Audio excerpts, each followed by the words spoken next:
Yo, what up? Welcome to another episode of the Oakland Warriors podcast. I'm Patrick, and I am joined once again by my good friend Aram in Toronto. What up, Aram? Hello. Good to be back. Yeah, man. Good to have you on. How's your Toronto summer? It's busy. I think it's one of those things where you live, it's warm all the time and it's always a party. But I think in like cold climates, we really take our summers seriously. So everybody just like packs as much activity into whatever 8 weeks we have of warm weather. And so it's more than that. I'm exaggerating. It's not frozen up here, but yeah, I think people do appreciate the summers in a different way. And actually, I'm bringing this up because it's been a couple of years of COVID. There's actually one of the great like traditions in Toronto in the summertime is the Toronto Caribbean Carnival, right? So it's a big Caribbean community here, a long-standing tradition where they have a major weekend. This last weekend was a long weekend here, and so it's always a big party, right? And it's been so for about 40 or 50 years, right? And we were talking back and forth on our chat about you were sending me some links to some Andrew Wiggins hosted parties at various clubs and his basketball camp. So after 2 years of COVID, a lot of people are kind of getting back into the swing of Carnival here. So it's really cool to see. You sent me some links of some not safe for work things that Wiggins was saying, but along the lines of smiling Wiggins, it's nice to see. But I'm not only here to talk about the celebration. I'm here to talk about the controversy of Carnival through a Warriors lens. It brings out a lot of parties. A lot of people are here for a good time. People come into town, and none other than LeBron James hosted a party on King Street West. I don't know what it was called. It was I actually just looked it up. It was like prices started at $150. Would you have paid to go to that? To do what? Like hang out on the street? No. It's like at a club. Like it's like they got a patio and then there's like a thing. I don't know. I mean, I didn't go, but would you pay to do that? No, man. Rich Paul, Maverick Carter, and then it also said and Ben Simmons. Basically a clutch party, right? So yeah. So you wouldn't pay a minimum of $150 to get in the door. No, because then you pay way more just to drink anything in this spot. You're drinking the Don whatever 1707 of his signature tequila, I'm sure. So this is all over my head. Yeah. I wouldn't do it. Well, we'll do an episode on signature alcohol once you get all the sponsors. Send me some samples. We're waiting for that. Oakland Warriors podcast is waiting for the sponsors. Send you some product. We'll do a tasting and instant react video. Anyway, but so one person who did go to that party, Patrick. I don't think he paid $150, but it was Draymond Green. You see him all over Toronto and tagging along with LeBron James. You've seen him at the Drew League. How do you feel about Draymond hanging out with LeBron James so much? I mean, they're all clutch family now. How do you feel about that? Yeah, I mean, I don't know if I feel anything, to be honest. Like at this point, we all know that NBA players, they're all friends. They have connections in a ton of different ways, all these other interests. And what are you going to do? Stop people from being friends? I mean, there are some things where it's like, oh man, and maybe it's just selected and it shows up on my social media, my Instagram stuff, and people hype it up. But like, there are a lot of like quotes from Draymond, just kind of, very complimentary nonstop about LeBron James, about how great he is, how he's changed the game, all this other stuff. And, I could do with less of that personally. You know what I mean? Like between the lines, it's competitive and stuff. And as fans, Warriors fans, having faced LeBron in 3 finals and then having this well, kind of non-existent, but still, because he's with the Lakers, this NorCal SoCal Yeah. rivalry, right? Yeah. So, I would prefer not, but like, it is what it is. I just try to tune it out. I mean, personally, how do you feel about it? The rational side of my brain agrees with you in that, like, okay, yeah, they're all competitors on the court between the lines and they're all friends, blah, blah, blah, blah. But I'm hearing you talk, and the irrational side of my brain is like, do you not feel anything? What is wrong with you? You can't, like, that's not, you shouldn't be doing that. Yeah, so I'm torn about it. I mean, at the end of the day, we know what Draymond has done for this team. We saw what he did in the playoff run and whatnot. So I'm not worried about that. But I think the fan, the reptile brain, the fan brain can't help but have a little bit of a reaction there. Sure. And I think a lot of people, when we had the kind of dust up of last week's article from Slater and Marcus Thompson, about the Warriors' kind of impending financial doom. I think a lot of people were kind of saying like, "What?" Because one of the talking points in the article was Draymond wants the max, and some people are kind of like, "Well, where's he gonna go?" And then people are like, "He's gonna go to the Lakers," which sure. I mean, I don't know where his options lie, but the thought of that, and then seeing the pictures together, my reptile arithmetic is putting that together, and so that's why I thought of that. But I guess we're kind of like a week out from that article that definitely stirred the pot for summertime Warriors Twitter, which is what did the article say? Yeah, just for people who don't subscribe. Well, basically, it was saying that the Warriors have a number of core players, in the article since 4 of their 6 foundational players, Kerr called 6 players foundational. So Curry, Klay, Dre, Wiggins, Poole, and Looney.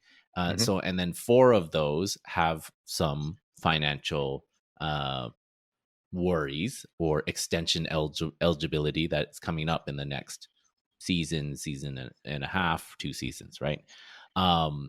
And that sources say that Draymond wanted the max. Of course, Poole and Wiggins were seen saying, "We're going to get the bag," right? And they should. They should. And then, of course, Klay has been a max player, and you see some of the hand wringing post not signing Gary Payton.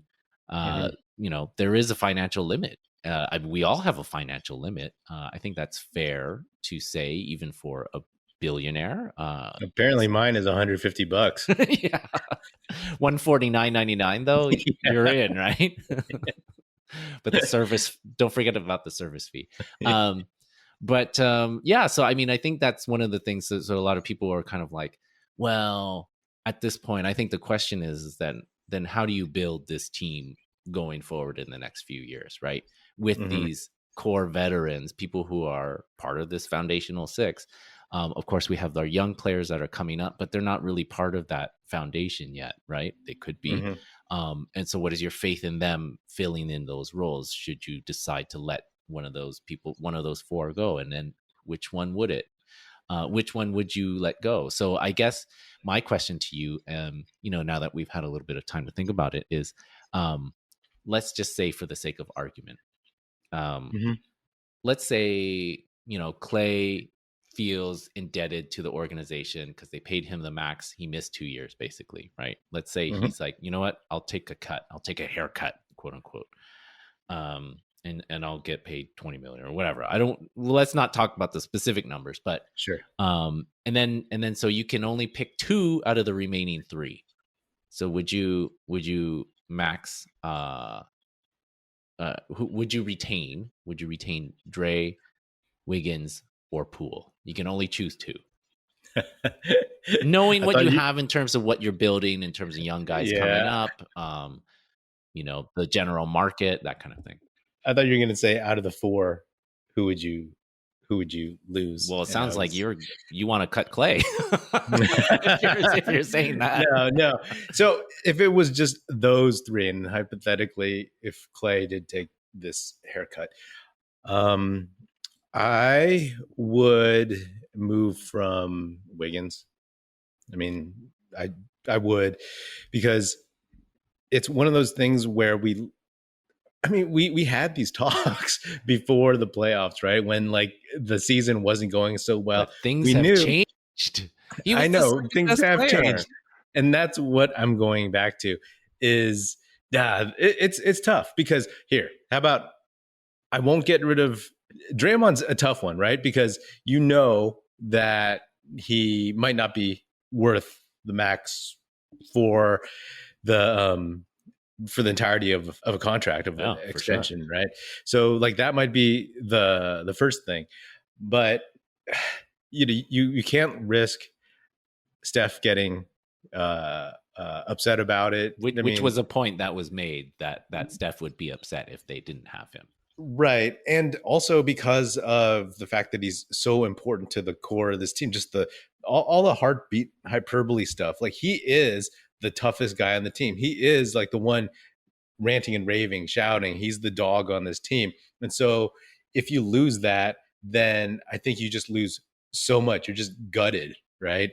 And so I would lean towards keeping him. I mean, the tail end of that contract is going to be rough, but you know, I think he's important to keep. Poole, Poole, going back to the regular season, it's like when he was playing poorly after Klay came back, I was like, well, Moody also can play shooting guard, right? Totally different players, right? But Poole can do the stuff that Klay and Steph can do, and because they're older, Klay's coming off injuries. I'm like, Poole can be that guy. He can play either position in the starting lineup, and he has that flair, and he also is kind of an energizing guy. Wiggins, I love what he did, but if we're coming down to the situation, we have Kuminga, we have Moody. I said this before the playoffs. The playoffs do change perspectives, but it's like, man, Kuminga has so much potential, and Moody, that they both can play uh, small forward a little bit, and obviously Kuminga can play up too, Yeah. all the way up to 4 and 5. So it's not an easy call. And I'm not saying it's just like, oh yeah, Wiggins ain't that important or ain't that good. But like, if I have to pick one, that's the one for me. Yeah. Now, I can't really argue with any of those points, and you make a convincing argument. So, but for the sake of argument, I think I twisted it a little bit by giving you only 3 out of those 4. I mean, would you have gotten rid of Klay? I mean, not. I mean, really? Would you? Here's the thing: when I look at Klay during the season and when Poole was emerging, I want to keep Klay until he retires. Right? I think Yeah. him and Steph and all that stuff and Draymond. I think like just having those three together, it's just perfect, right? But I have thought, because like if there's ever a point, I thought this during the regular season, if there was ever anything where Poole maybe supplanted Klay somehow, some way, just in the hierarchy, and then the one team that I could see Klay being cool with going to playing for the Lakers, his Yeah. dad's team, a Yeah. team he grew up idolizing, grew up. So like, not that he would want to, not that I want him to do that, but in my mind, like, people these players I don't know who I care about because, they make $40 million a year. Like the fact that he would be, that in my mind, I think he would be cool with playing for the Lakers. It'd be kind of fun for him. That I'm like, okay, yeah, then he'd be all right. He'd be all right, and it wouldn't be so gut wrenching maybe for him in that respect. Until he drops 30 on in 20 minutes on our head, right? So. Yeah, exactly. So, would I drop Klay and keep Wiggins? Whew, man, that's that's a tough one. That's a tough one because I think Klay will be better next season. But if we're signing Klay for like 40 mil for the Klay that we had this past season, I just think that's that's an iffy business decision Yeah. if he is that. If you wait, if they don't have to sign Klay, right? Like I think his contract has 2 more years. Yeah. So if Something they like wait to see what he looks like next season, and then it's like, oh, he's still not there, then maybe you don't pay him the max. Is Yeah. all I'm saying. Yeah. I think one of the takeaways is that there is time to make these decisions, right? Yeah. Like Poole will be a restricted free agent, so in a worst case scenario, somebody signs him and you match it, right? Hmm. So there's control there. Um, anyway, there's options, and let's trust in Bob. However, for the sake of argument, I would say I'm gonna go with Poole is the guy that I would let go. And Okay. just to go back to, I I think they'll keep Dre. They will definitely keep Klay. A couple of things that I kind of remember from the championship ceremony with, Lacob grew up a Celtics fan. Goober also a Celtics, a Boston kid, right? So I think, and I'm probably overselling this. It's just something that I was thinking about, but the kind of like Bird, McHale, Parrish, like Troika, like those Hmm. kinds of things matter to fans. Like there is something that matters. There's that kind of like magic dust for fans, right? Or catnip or whatever that keeps people invested. Hmm. And somebody like Goober and Lacob, like they do think about the entertainment factor. They do think about the fan commitment to the organization. And I feel like that's important to them, right? I may be overstating that. I'm sure there's a dollar amount that is tied to that as well, right? They Hmm. probably figure out like how much is it worth for them to keep that kind of thing going. Um, but that kind of thing is important. At the same time, Tony Parker finished his career in Charlotte, right? So, like stuff happens and you don't remember that, right? You still remember Duncan, Parker, Ginobili, right? And Hmm. being Spurs. So, but I don't think I think they'll do their best to make it not an acrimonious split, right? Right. So that leaves Wiggins and Poole, and I think it would be Poole that I wouldn't resign. Um, because uh because you chose Wiggins, but also because like Because I went first. but you also have the opportunity to see how his defense is going to develop. Yeah. It was an issue at times. And if it doesn't develop beyond that, he's a liability, right? And like, I mean, I think we've talked about and you can see it on the court when he competes, then you can kind of live with that, but that's because you're surrounded by these great defenders, right? Hmm. Draymond tails off, you that the rest of the defense just has to get better, right? Klay, Steph will tail off. You need better defenders, not worse ones. So it's Hmm. gonna get better. I think he will. Obviously, like I'd like to keep them all, but I don't know how realistic that is. And then also, you know, uh man, it's tough because how sustainable will he had a great stretch, so how sustainable would that be? Can he be consistent with that stretch? The stretch that I'm talking about is like when Steph was out and he basically came in for that last 20 games or whatever, and he was basically Damian Lillard, in terms of his stats, right? Hmm. The equally poor defense to Lillard, but and and so that's hard to replace, right? Yeah. Um, but I guess I could imagine a scenario where maybe that's the player because of the defense, and we know that they're a team that relies on that, so that's kind of where my head was thinking. But it's a tough one. I don't know how they're gonna find their way out of this, and it's not my job. So I feel lucky in that respect. And you do bring a good point that Moody and Kaminga are right there, waiting in the wings, right? Literally, they're wing players, Hmm. and so they do have some time to see how those guys look. Are they ready for bigger roles? Can they help fill that gap that either Poole or Wiggins, if they don't bring them back, can they Hmm. be replaced, or Draymond for that matter, right? Yeah. So Yeah. it's going to be an interesting thing. I mean, it kind of it's kind of sucks to be talking about this, and when we should still be looking at highlights of the finals, but but here we are. I mean, the NBA machine just keeps churning, right? Yeah, it's one of those things where uh, it's such a dead time for news that, hey, let's look ahead. And we knew, I mean, everybody knew this was going to, or that this is an issue and it will be an issue. On YouTube, I had a lot of commenters say like they can't keep them all, and my response was like similar to yours, like that's not my job, but also it's a great problem to have. Let's not forget the situation that they're in right now.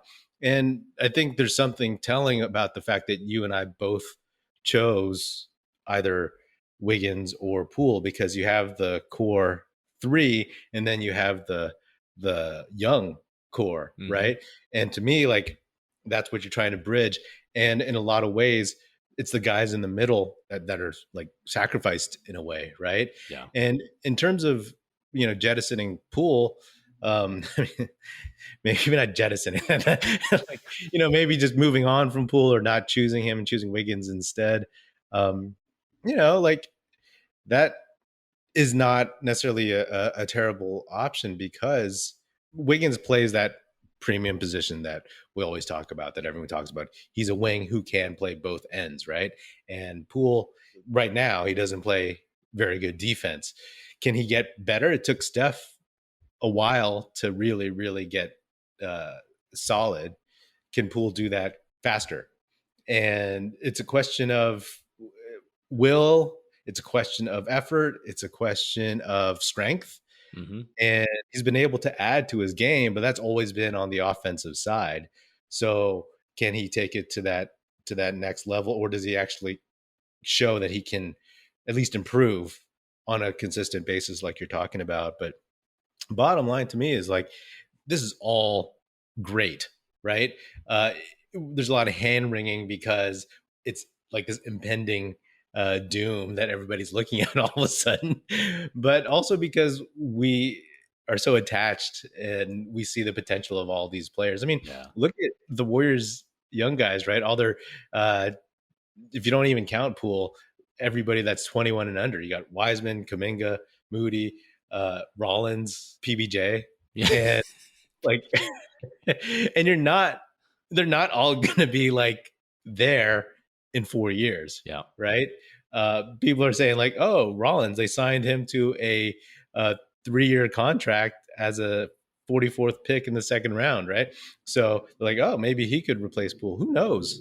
It is about competition, and it is about seeing who can really, really assert themselves, because, bottom line is like, could Moody and Rollins be options as backup two guards? Maybe, sort of, who knows? Or could Kuminga, can he come in and just show more as that he's almost ready to be a starting small forward? Or does he show that he can take some of Draymond's minutes at the 4? Right. And we've seen that baby Giannis, Yeah. And Kuminga, we saw him in summer league. He sure learned how to complain. So, I look forward to seeing how it plays out. And it really depends also on how the season ends, right? If they win a title, then all these good feelings that we have now, like, oh my gosh, we want to keep everybody, becomes a thing. If they lose, it's gonna be somebody's fault. Exactly. Like, it's like, oh, it's Draymond is no longer a 16-game player, or they've decided Wiggins, to part ways. Or Wiggins turned into a pumpkin or something. You know what I mean? So, that's the fun of it, seeing how it all plays out. Well, I think at several points, and we're not the only ones to have thought it, is that in this last season we were kind of like excited for this coming season, because it seemed like that was going to be the time. Oh, Klay has a full year. Like, these young guys are coming up. Like, Poole and Wiggins are getting better. I mean, as much as it sucked to have some of the bench veterans go, I mean, this team is loaded again, and they have like a great chance to, compete for a title again. And I think they're going to have a good chance of being better than last year's team when it's all said and done. So, I mean, again, like some of these decisions, we actually don't have to wait. We can wait another year. And so, like, maybe we should just enjoy the year, um, Yeah. but it's fun to think of these things in the summertime, and get worked up about something that you can't do anything about. So yeah. And when you think about it, there's teams out there that have, maybe one or two guys who are potential prospects and they're, it's a playoff team or something. But we just happen to have a slew of guys who are going to be competing to see which of them are going to be like the future of this franchise. So it's not like, oh, we drafted Anthony Randolph and everything is riding on him. Or to fast forward, like we have Talon Horton Tucker, who I love talking about, who is like, he's going to be like the next star of this team.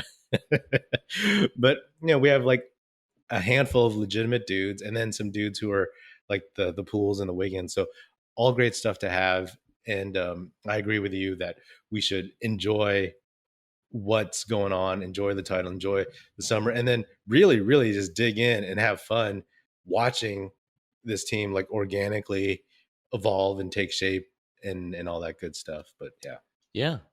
So, I mean, it was fun to see. We had a little bit of a break from summer league, and then we got this article that dropped, and but there was also another major drop today in the midst of this doldrums in the summer. We got a new version of the Warriors uniform. I think it was what do they call it? Statement edition. Statement edition. There, that's what it's called. Okay. Statement edition. So what's your statement about this statement edition? I think they're boring.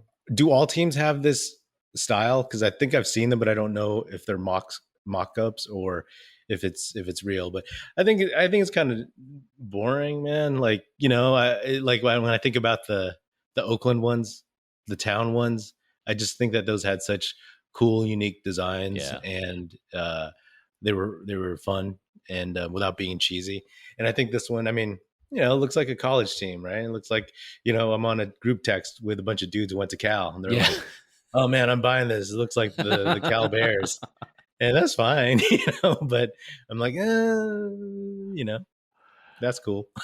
I will say, I mean, I agree. It's pretty uninspired. I will say, I have been looking at all the sales of Warriors gear, and it stands out pretty nicely against all of the things that are on sale right now. That's not saying much. I mean, I don't think it's their best alternate jersey. Do you have a ranking of your favorite ones that they've had? Let's say in the last, in this dynasty run. Like your top in this dynasty run, I mean, I'll start with the bottom. The bottom, like, are the long sleeves. Like, those are bad. Even if I were a high school student, I would not be caught dead wearing one of those to school. Yeah, I think that's almost that's like what the worst. said. That's almost like the worst thing about like watching the highlights of that 2016 game against the Thunder. Is that like Steph is wearing a T-shirt. Yeah, I know. A slate colored T-shirt, right? But didn't they say like part of the reason, or people like theorizing that they made those was because they thought like, oh, people will buy these so they can wear them to school or wear them to like more public places. Where, like, wearing it. Yeah, that's funny. But are you? But I mean, I agree with that logic because I'm not a tank top guy. Like, I'll wear a tank top to go to sleep. But like, are you a tank top guy? You walk around with tank top? Oh yeah, around the house, man. It's hot here. But you're not gonna wear like a jersey, or like, are you gonna wear a jersey out on the street? Well, here's some insider information. I don't buy jerseys. I would just wear a normal T-shirt. Okay, that's what I would do instead of wearing that. Right. But I would say that the yellow ones, the ones that said Warriors, like the Run TMC font going across the chest, the yellow ones.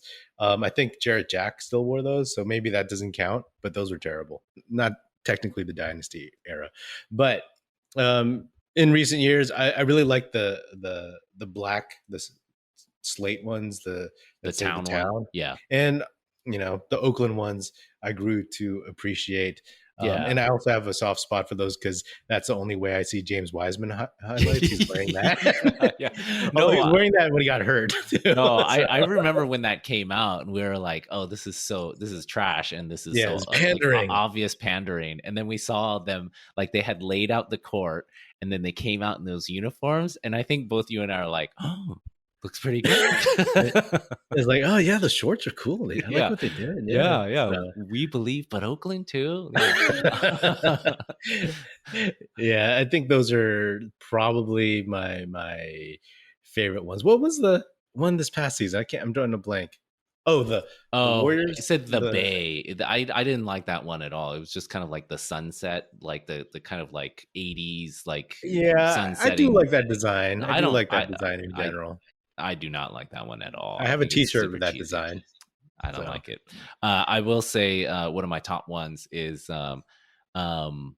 this is my ethnic bias coming through here, but I like their Lunar New Year ones. The kind of like the Bay ones. Now, not the first one, not the slate and red one. That was terrible. But but they had a yellow one with the kind of like a dragon-ish head on it, and then also they had the following year. I wasn't that fond of the kind of like slate New Year's one, but it had these kind of like zigzag kind of Chinese-ish, but also kind of looks like Roman kind of design too. Like that was pretty cool, and I bought a jacket of that, the Bay jacket. So I like those two. Those were some of my favorites. I like that one too. I hope one day that they always sell those like Filipino T-shirts with like the Warriors logo and then like the Filipino sun. Some of those look great. Do you have any of those? No, I don't. But like the funny thing to me is that I've seen that kind of design like everywhere else. So, like I guess on the West Coast, whoever celebrates like their Filipino fans, because it's like, oh, this is a really easy logo. Let's put our logo in the middle and then put the with the flag and some stars, right? Yeah. But I'm like, oh, they've sold so many of those T-shirts. I'm like, oh, they should like sneak in like a uniform that would probably sell like a ton in the. Would you wear a tank top at that point? Would you buy it? Would you buy the jersey and wear the tank top? I would buy the whole uniform. Knee-high socks as well. When I think about it, I realized they also had the alts this past season. My brain was frozen for a second, but they had like the Wilt Chamberlain old style Warriors, and then they had the one that had no lettering, just like the it was an homage to the ceiling of Oracle. Oh yeah. Or maybe an homage to their locker room ceiling, which is an homage to Oracle. But I thought those were fine. I didn't like the old school Warriors Wilt Chamberlain style era 60s one. I just thought that was kind of like whatever. But I do like kind of like how you see James Wiseman highlights in the Oakland one. I always think of Kuminga wearing the Wilt inspired one. So like that's the player to me is it's Kuminga wearing that coming down. I see him wearing the black ones. Like that's like because for the podcast when I post an image, it's like I have like a bunch of Jonathan Kuminga highlight photos, and I always choose the one where he's wearing black. But what do you think of these Golden State uniforms? I mean, it's okay, that's it. Yeah, I mean it's fine. It's something fun to think about in the middle of the summertime. I think it may look good on the court, it may look pretty good actually.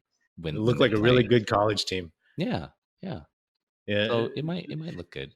I mean, they sent out photos of Kuminga and Moody wearing them, and I was like, oh wow, this is like alternate universe where they went to college, or where they stayed in college. Or Kuminga went to college, and then Moody stayed in college and went to either Cal or Michigan. Yeah, yeah.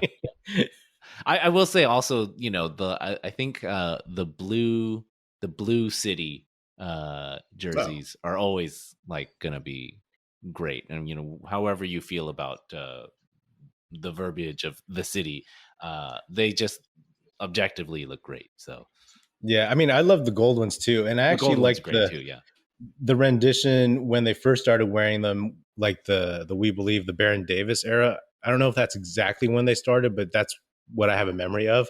And the way they made them was different because they were like shinier, right? Like the way that these old school Warriors ones from the past season, the Wilt Chamberlain ones, were a little bit like a shinier, and it was printed on. And I think subsequently when they brought them back, it was like almost sewn on, and there was something about it just getting printed on. It just looked like really old school to me.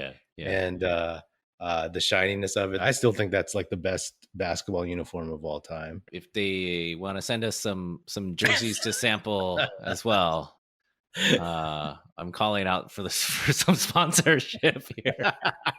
So NBA player signature alcohol, bring it, and then Warriors gear. Well, I'm happy to sample and give my instant reactions. Likewise. Thank you for being that guy on the show. Cool, man. Well, thanks for coming on, man. It's always good to have you. Yeah, always fun to be here. All right, man. Well, that is another episode of the Oakland Warriors podcast. Be sure to subscribe wherever you get your podcasts. Feel free to hit me up on Twitter at Patrick Epino, Epino, or at Oakland Warriors. You can find Aram at Aram Collier, AramCollier. Find us on YouTube at youtube.com/Oakland Warriors. Check us out, oaklandwarriors.com, and be sure to tell your fellow Warrior fan friends to tune in and listen. The Oakland Warriors podcast is produced by National Film Society and is a part of the Basketball Podcast Network. And if you're so inclined, please do leave us a 5-star rating on Spotify and or Apple Podcasts, and leave us a nice review on Apple Podcasts. That is always super duper helpful. That's it. Music in this episode provided by Paper Sun. Special thanks to Paul Amardo for production support. See you next time, and go Dubs.